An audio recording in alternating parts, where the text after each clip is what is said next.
Good morning, it's 5:16 at kasama niyo ngayong Wednesday morning ang Panahon TV. Mga kababayan, December 4 noong nakaraang taon tumama sa bansa, partikular sa Mindanao si Typhoon Bopha na tinawag natin sa local name na Pablo. Isa si Bagyong Pablo sa pinakamalalakas na bagyong tumama sa bansa na kumitil ng maraming buhay at sumira ng maraming ari-arian. Halina't tayo magbalik tanaw hinggil sa nasabing bagyo at nang tayo'y matuto na maging laging handa para mapaghandaan natin ang mga natural disasters na tulad nito at hindi na maulit pa ang ganitong mga trahedya. Narito po ang ating ulat pangmulat.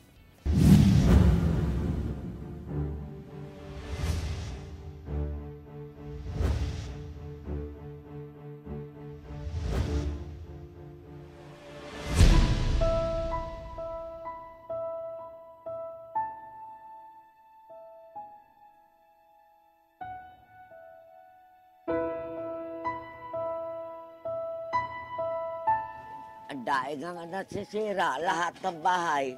Tumakbo na lang kami. Kasi sabi, takbo kayo, ang dagat baka lalaki. Ang lakas sa hangin yung banda na umaga. Yun, umilipad na yung mga atip. Doon na kami sa ilalim ng lamisa kasi lumilipad na yung yero. Baka matabaan kami. Lakas yung hangin. Nakita kong misis ko, bit-bit yung bata na wala ng ulo, sir. Nakita kong misis ko, tinapon ko yung bata ko, sir. Kaya wala na yun, sir. Ito na binira ko, pero yung kamay ko, sir, wala na, pilay na, sir.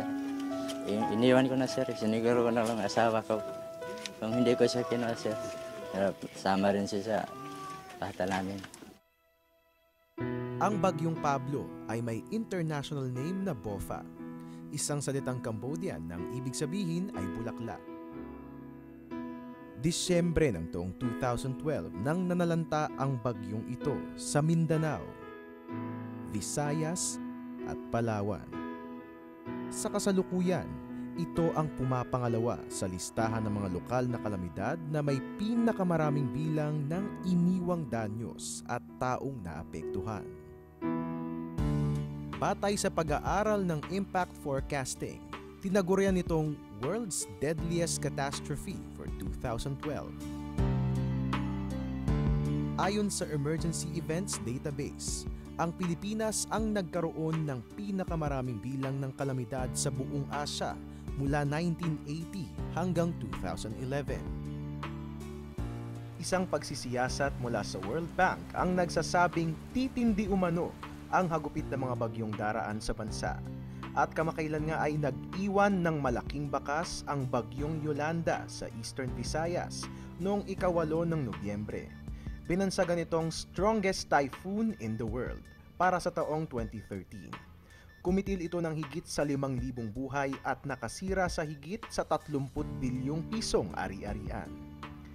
Bangungot kung maituturing ang storm surge na rumagasa sa silangang Kabisayaan. 7 metro o sintaas ng 2 palapag na bahay ang along lumamon sa mga tahanang nakatayo 1 kilometro mula sa dalampasigan. Isa pa sa malagim na epekto ng natural na kalamidad ay ang pagbaha na minsay nagreresulta sa paglubog ng mga lugar. Nagpapalala pa sa problemang ito ang mga baradong kanal at esterong sanhi ng walang pakundangan nating pagtatapon ng basura. Kung kaya naman itinutulak ng Metropolitan Manila Development Authority o MMDA ang pagkakaroon ng pambansang ahensyang tututok dito.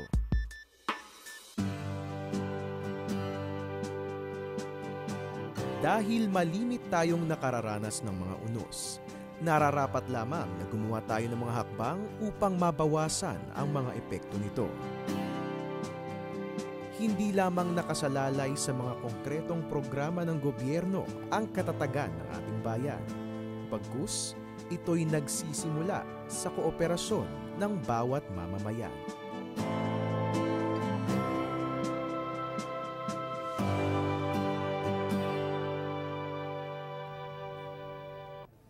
At mga kababayan, kung kaya't ngayong araw habang inaalala natin itong pagtama ni Bagyong Pablo noong nakaraang taon. Atin pong samahan ito ng pagbibitbit ng pagiging laging handa nang sa gayon hindi na po maulit yung mga gantong trahedya sa ating bansa.